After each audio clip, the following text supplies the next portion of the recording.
Hi, I'm gonna make my crust, but I first want to show you a couple tricks that I did. So I boiled my potatoes, and I had made chicken broth the other day, and I cooked the potatoes in the chicken broth. And I had it really salty because, you know, potatoes take a lot of salt. They taste so good. And I'm gonna mash my potatoes with butter and cheese. So this is gonna be a real cheesy, kind of gooey, amazing thing. But anyway, I have 2.5 cups of flour here, 1.5 teaspoons of salt, and a 1/3 cup of lard, but you can use Crisco or whatever you want to do.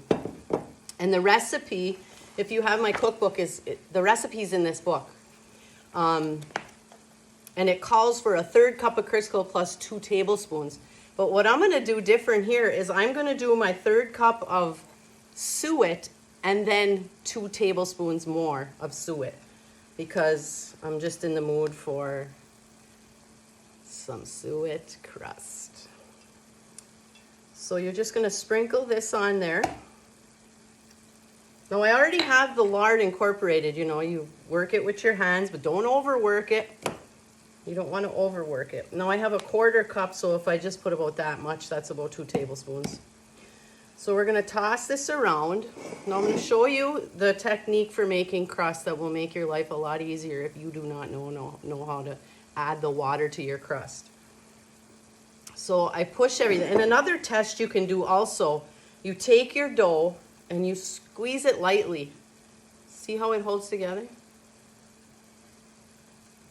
You know you have enough fat in there. So I always put ice in my water, and I'm going to put a little bit of water in here.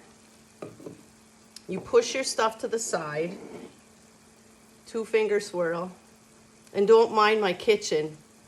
It's messy AF. So you're just going to swirl this. See that? And as you're going, you're picking up more flour. And it starts to turn into a ball. Just keep incorporating a little bit. It's so easy. So then as it's starting to come together, just kind of grab it. And you don't want to play with it, you know, just get it together and that's it. Look at how gorgeous. So let's do it again.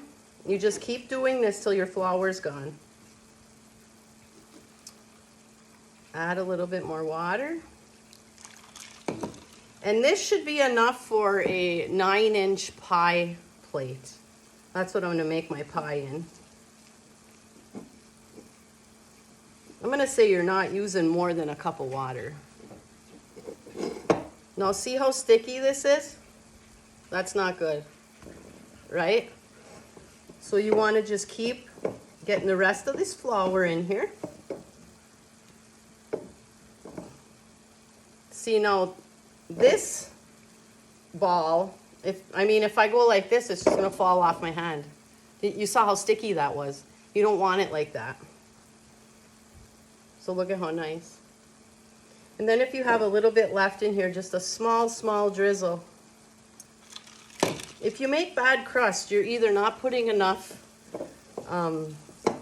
oil in it, you're not oil, but lard or whatever, or it looks like this when you get done. It can't be sticky. It has to have just a really nice texture to it. Like you can pull it. Look at how nice. It just pulls. I'm super excited to eat dinner because I was craving carbs. So whenever I'm in my mode of craving carbs, I'll like make something that has crust. Yeah, super awesome. Now here's the rest of my filling. Look at how beautiful. So this is ground beef that we got from the cow that we bought. And all the vegetables in there, except the corn and the carrots, are from my garden. I got broccoli, green beans, a few pea pods, and I cooked the meat with salt and pepper an onion, which I had green onions from my garden. I thought that would look pretty in there.